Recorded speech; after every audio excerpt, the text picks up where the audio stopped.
welcome to my channel. I'm so excited because today we are going to do carrot cake. Now, I'm not a big baker, I've said this before, and since going gluten-free, I don't really make cakes much because they can kind of be dry. But I do cook with fruits or vegetables, and then you have so much flavor. It's awesome. So I'm so excited for this recipe, and Easter's literally around the corner, so this is gonna be perfect. This is a very simple, easy recipe. There's a few ingredients, but we're not making a fancy 2-layer cake. We're doing something that you can make at home that tastes amazing, and your family will be happy without you being all stressed out. Because the last thing we need right now is more stress.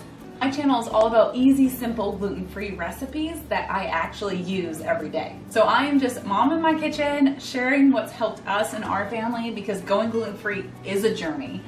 This is a fantastic recipe to share because most people won't even know that this is gluten-free. Trust me, we're gonna pack so much flavor in here, they're gonna be shocked. So make sure to subscribe, comment. If you love carrot cake, share your favorite Easter desserts, and I'm excited, so let's get started. The first thing we're going to do is cream our ingredients. So when you cream ingredients, it's your sugar. We have a half a cup of brown sugar, which is a little more moist than white sugar, and then 1 cup of white sugar. So it's very interesting because sugar does a lot with the chemistry and the structure of your cake. A lot of times, as you guys know, if we look at my pancake and other recipes, I use a lot of stevia because those are my everyday recipes. And I don't want us eating a ton of sugar every day. But this is not an everyday recipe, and this is a cake, so I'm going all out. I sampled this because we made some earlier, and I'm like, so much sugar. I'm not using so much sugar, but it's a cake. So I got my sugar, and then I've got my oil, and then we have our 3 eggs. It's best to have your eggs at room temperature. I am horrible at remembering to take my eggs out, 30 minutes or more before I cook with them. But a trick that actually someone shared on my gluten-free bread machine recipe, because I complained about the same thing, is you could take one of these and put it in a bowl of warm water and put your eggs inside here, or just put some warm water in here with your eggs, and it will bring them up to room temperature. Now, not hot water, warm water, and it'll help bring them up to the right temperature quicker. Little tip. So thank you, viewers. You guys are awesome. I have the best people on here, but for reals, you are. You guys have been so encouraging and so positive and helpful. I just love it. I really do. Okay, so I'm creaming that so it's all smooth and the same texture. One of the reasons you cream things separately is because of wanting to, when I mix everything together, you want that chemistry to happen to make it bubbly and bigger. That's my scientific term for that. Do you see? Oh, there you go. Now you can see it. Almost looks like caramel sauce, right? Yum! Soft, flowing caramel. Then we're gonna do our dry ingredients in my pretty blue bowl. I got this when I was teaching 4-year-olds down in Texas. I love this bowl. This is my gluten-free flour. I'm currently using Bob's Red Mill. If you can get your hands on a gluten-free artisan blend, that would be awesome. Right now, if we get our hands on any flour, we're doing good. So this is what I have, 2 cups in here. And then we're gonna add in our baking powder, baking soda. This is what's gonna help it rise. So I'm putting in a 1/2 teaspoon of baking soda. And then I'm putting in 1 teaspoon of baking powder. So this is a 1/2, I'm gonna do 2. This is what helps it rise. We don't want a lot, because then you get that baking powder taste. You just want a little. We're gonna put in a 1/2 teaspoon of salt. Here I am using my pink salt. I like this stuff a lot.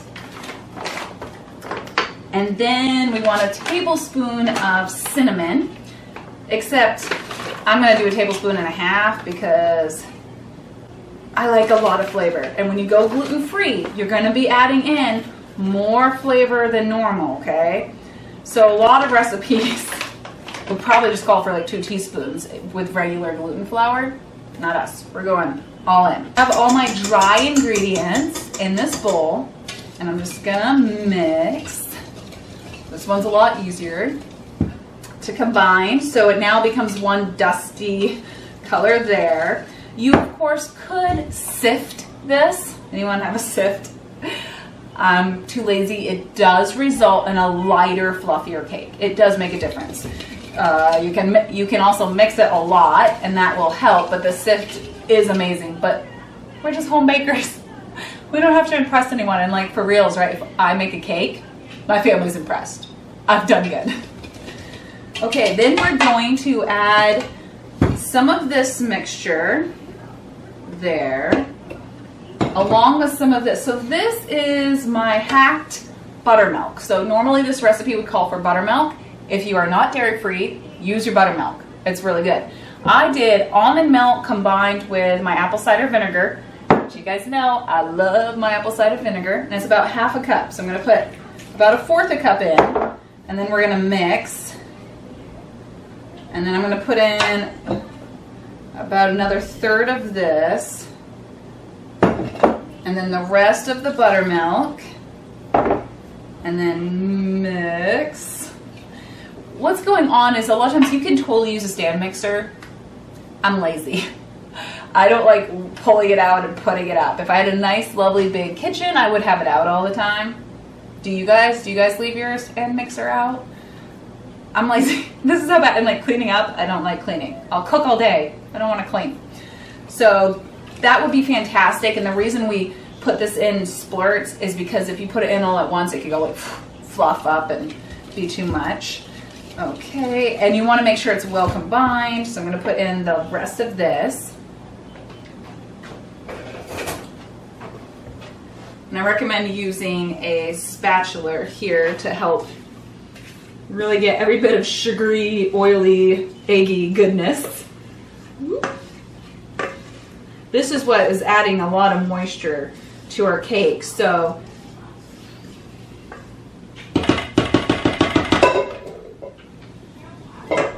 you can already tell that this cake is going to have a ton of flavor because we've added the cinnamon, the buttermilk, the salt, the sugar, the egg, and we're not done yet. Yes, we've just begun.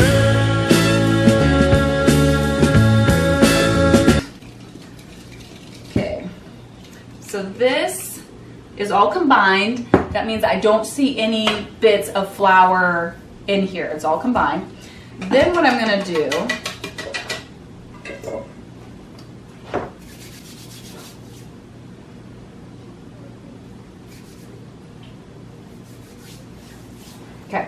Then what I'm going to do is I'm going to add in a 1/2 cup of applesauce. This is upping the moisture level yet again.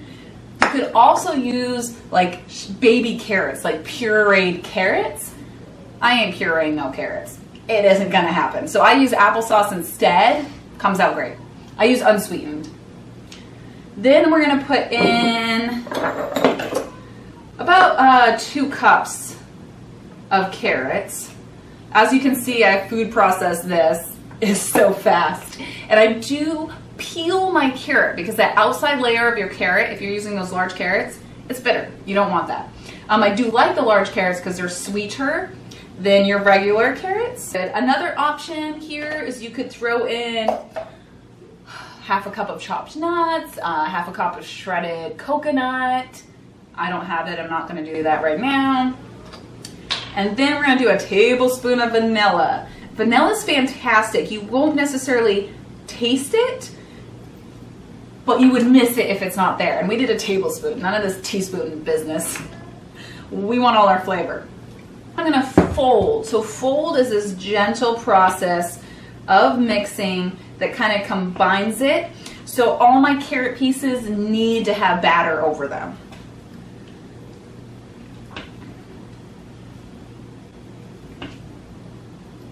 And you don't want too much carrot in here or it doesn't quite cook right, but it is going to be a lot of carrot because this is carrot cake, y'all.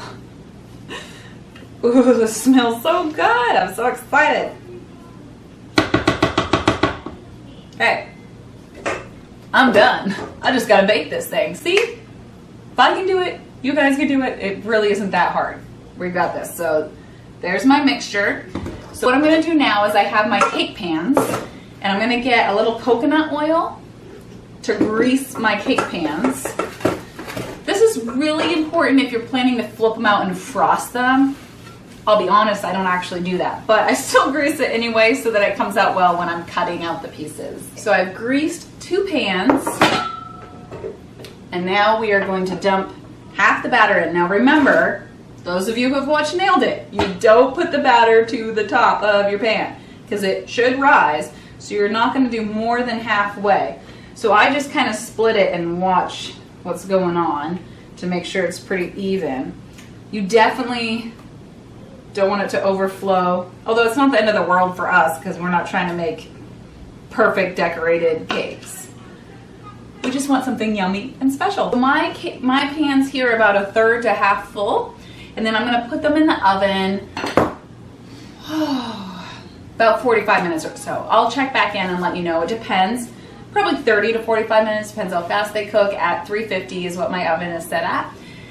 And then I'll show you what I do after, but I'll be honest, a lot of times I don't even frost these sometimes. So anyway, yay, I'm excited. I'll come right back as soon as they're all cooked. Okay, so I have baked my cake. I think it took me about 40 minutes. 40, that's a lot. It's a lot when you're hungry, but not too bad. And then I took it out and put it on a rack to cool. The trick is you want it to not shake in the middle, and you can do the toothpick test. Make sure it's well done. You don't really want to overcook it because you want it to stay moist even with everything we put in it. So, let me try it. Not yet. We don't do a whole lot. Now there is an amazing cream cheese recipe that is not dairy free, which is amazing. It's so simple. It's just some butter, some cream cheese, some powdered sugar, and sometimes I put a little lemon on it, but that. And then you mix that and that's your frosting. I'll put the recipe in the description below. Phenomenal, but we are trying to keep it dairy free here. So awesome. And awesome.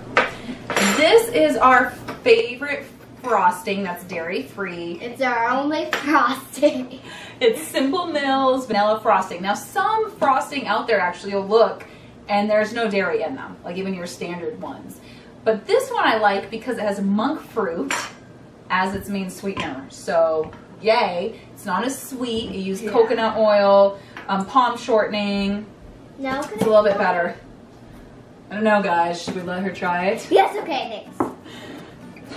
So this is our little piece of carrot cake. I'm really happy with how the texture came out. Yeah, it kind of set. You're gonna fit all of that in your mouth. Do you guys notice how she's around here for the testing? Taste testing, not for all the work? What do you think?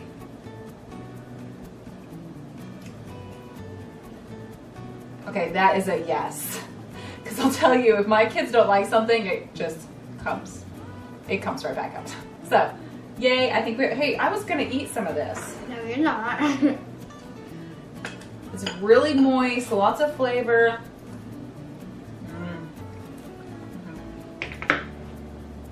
This is one of my no-fail recipes. At least for me, it's always come out really good, lots of flavor. The whole family likes it. You can't tell it's gluten-free. Just make sure not to overcook it and dry it out. And it will kind of firm up as it sits, but I'm happy. So if you like this recipe, go ahead and check out some of my other recipes that I have. We have some gluten-free pancakes. What else do we have? A smoothie recipe. Ariel helps me in the smoothie recipe. She is a master. So yeah, thank you guys so much for being here. Be sure to subscribe and comment below if you have made this. If you make the cake, let me know how it turns out. And I hope you guys have a wonderful Easter. Bye-bye. See you later, alligator. You ate my whole cake. No, I didn't. Bye-bye.